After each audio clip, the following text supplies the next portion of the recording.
მეც ადგილზე ვიყავი მთელი ღამის განმავლობაში და ადმინისტრაციული დაკავების დროს არ ვიყავი ადგილზე, როცა ადმინისტრაციულად დააკავეს, მაშინ ეს მედიით შევიტყვეს და მას შემდეგ გავედი აჭარის პოლიციის დეპარტამენტის შენობის წინ.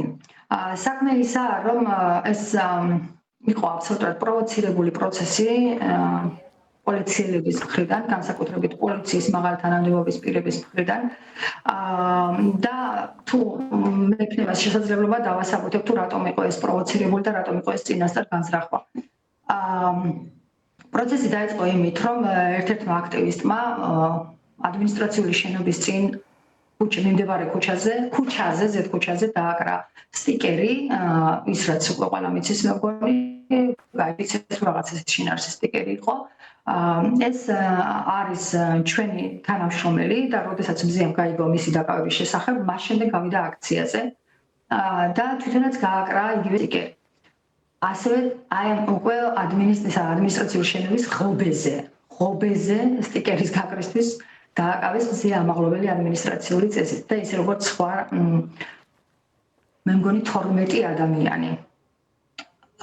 შემდეგ იყო ის, რომ რაღაცა დიდი მოპარაკების შემდეგ თუ რა ვიცი რაღაც გადაწყვეტილებების დიდი სატელეფონო ზარების შემდეგ გადაწყვეტეს, რომ გაათავისუფლებინათ გარკვეული ადამიანები ხელწერილი საფუძველზე, მათ შორის გაათავისუფლეს მზია ამაღლობელიც და ისე როგორც მე, სხვა ადამიანებიც, მისი ახლობლები იყვნენ მისულები მას შემდეგ მივიდნენ პოლიციის შენობასთან, რაც გაიგეს, რომ მზია იყო დაკავებული ადმინისტრაციული წესით.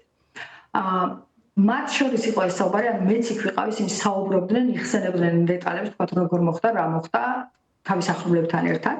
და ამ დროს აბსოლუტურად უწყინარ გარემოში, მშვიდ გარემოში მოულოდნელად გამოცვიდნენ პოლიციელები და დაიწყეს ადამიანების დაკავება. დაიწყეს მზიას გარემოცვის დაკავება. მზია მოყვა ჭყლეტაში. მინდა გითხრათ, რომ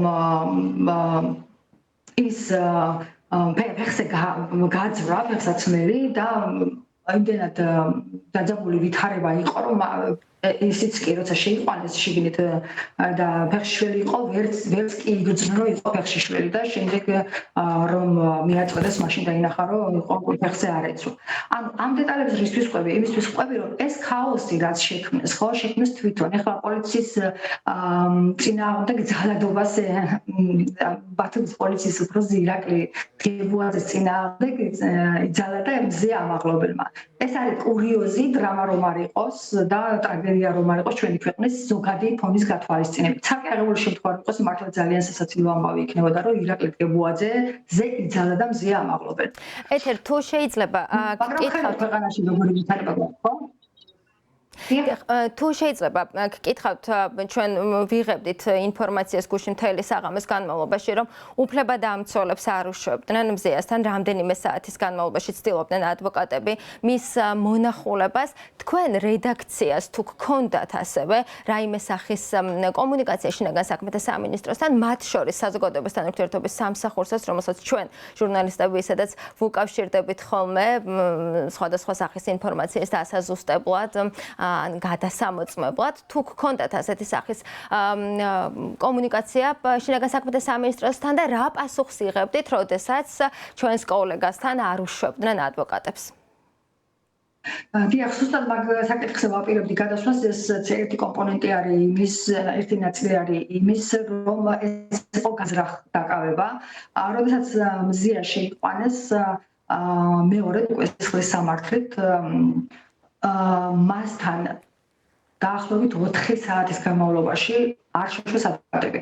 ანუ ამ დროის განმავლობაში მთელი პოლიცია, არ ვიცი კიდე მათ ვისთან ჰქონდათ სატელეფონო კომუნიკაციები, მთელი პოლიცია კერავდა ამ კითხნიდა ამ ბრალდებას, რომ იძალადა.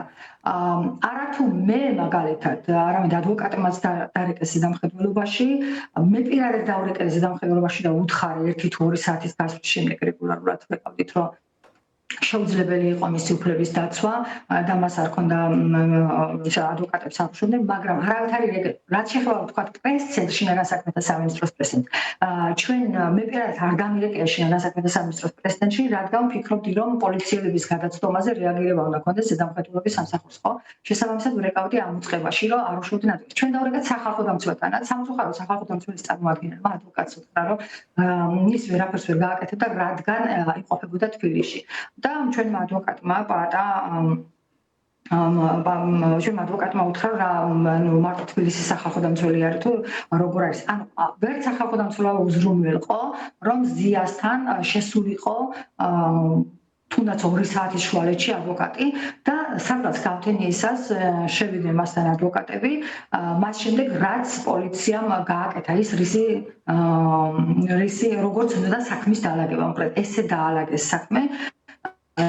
ვფიქრობ, რომ სწორედ ეს აჩვენებს განზრახვას, ეს მხოლოდ ეს ეპიზოდიც რო ავიღოთ, რომ რამდენი ხნის განმავლობაში არ უშუქდნენ მასთან ადვოკატს, ესეც კი საკმარისია იმის გასააზრებლად, რომ ის იყო განზრახვა, რომ დაეკავებინათ მზია მაღლობელი. მე გეტყვით, რომ თქვენ შეიძლება არ ადევნებთ თვალს, მანამდე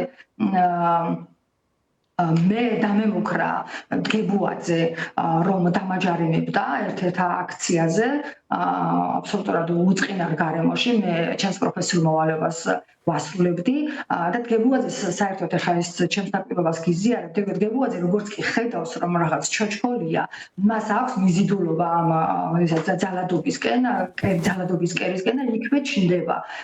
ამიტომ ჩემ შემთხვევაშიც ის არსად არ ჩანდა, მაგრამ როგორც კი რაღაცა ჩოჩქოლი გაჩნდა და მოვიხედეთ, გებუაძე ჩემთან იყო და მემუქრებოდა, რომ დამაჯარიმებდა და მე მგონია, რომ ამ დეტალებს შორის არსებობს ურთიერთკავშირი და განსაკუთრებით შემაშფოთებელია ჩემთვის ის, რომ ადვოკატი თავის დრო ძალიან ბევრი საათის დაგვიანებით შევიდა და ასევე განსაკუთრებით შემაშფოთებელია ის, რომ ვიცი, რომ ის მზიას არასათანადოდ მოექცნენ დაკავების შემდეგ. ეს ამ პოლიციას ახასიათებს, სხვათა შორის ისინი ჩაგრავენ ადამიანებს, ექცევიან უკანონოდ, ძალადობენ მათზე ფიზიკურად, ფსიქოლოგიურად, ემოციურად, ბევრი ტიპის ძალადობის უნარები აქვთ აქ პოლიციელებს, ამ პოლიციელებს და მზიაც იყო ამ ტიპის ძალადობის მსხვერპლი.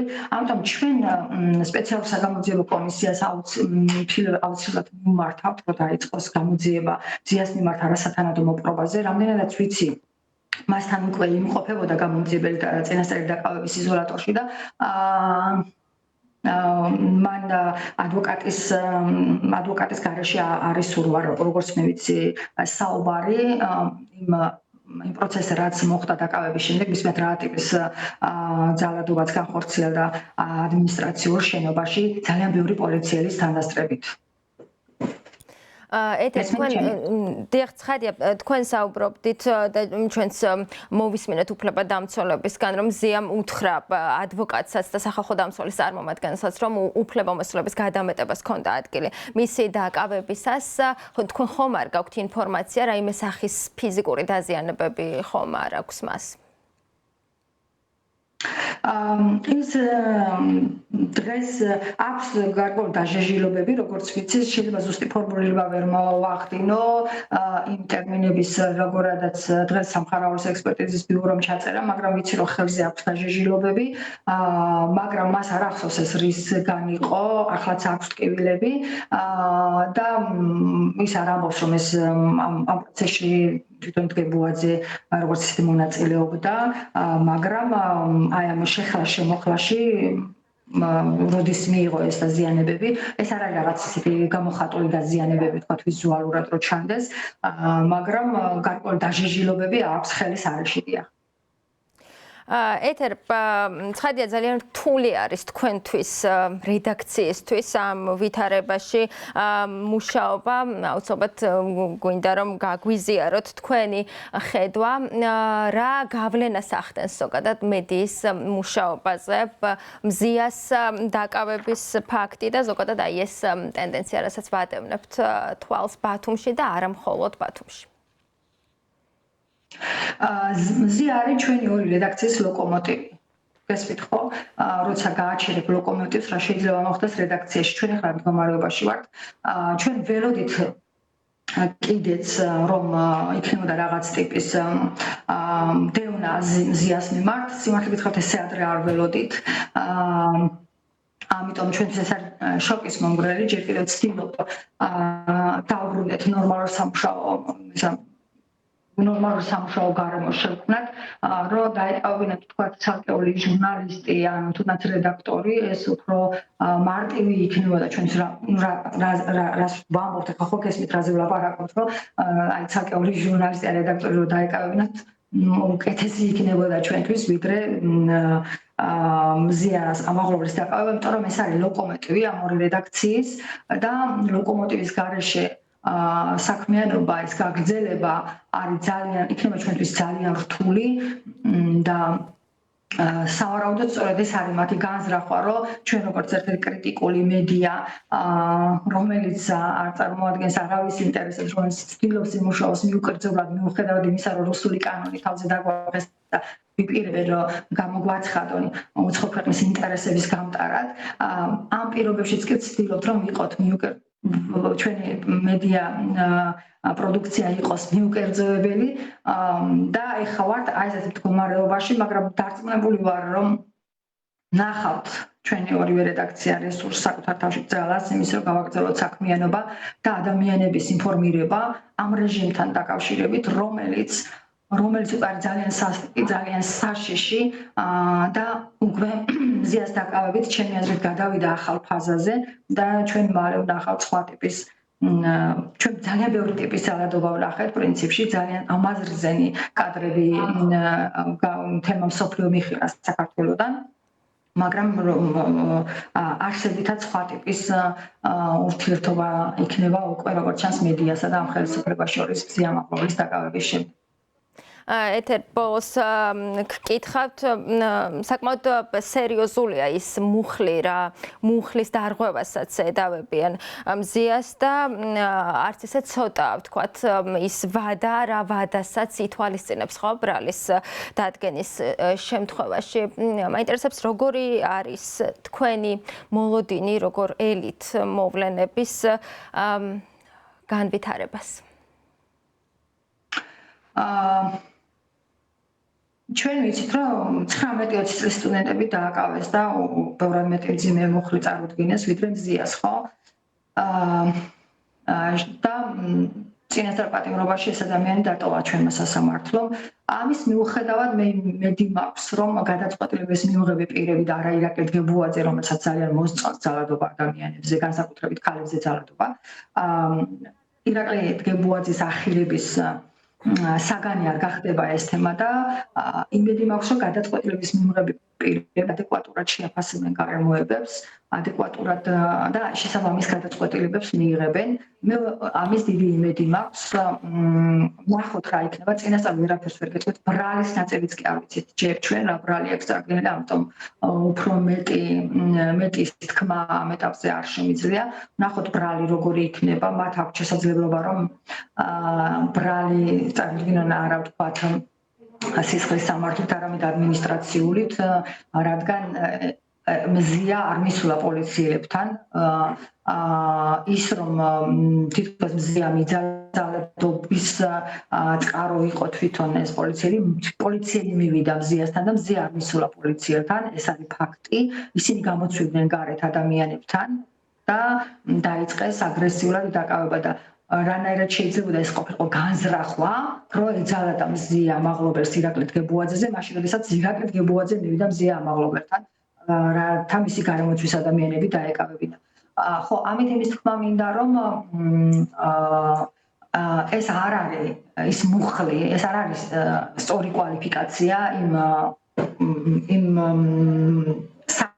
რაც ყველამ ვიცით, რაც ყველამ ნახეთ და ეს პროპაგანდისტული მედიების რაღაცა ცალკე აღებული კადრი, როგორ თურმე ძალადობს პოლიციის უფროსზე ჟურნალისტი, მედიის წარმომადგენელი ქალი, ესეც აბსოლუტურად ყველა არ ვიცი ლოგიკას ცდება, მაგრამ ნახოთ, არ ვიცი არც დიდად იმედიანადა ვარ, მაგრამ არც უიმედო და ვარ. მგონია, რომ შეიძლება არსებობდნენ ამ რეჟიმის პირობებშიც რაღაც გონიერი ადამიანები, რომლებიც მათთვის სასარგებლოდაც მიიღებენ, ეს მათთვისაც სასარგებლო იქნება, მათთვის სასარგებლოდაც მიიღებენ გადაწყვეტილებას და არ წარუდგენენ, არ აღუკვეთავენ წინასწარ პატიმრობაში არ დატოვებენ ზეამაღლობებს.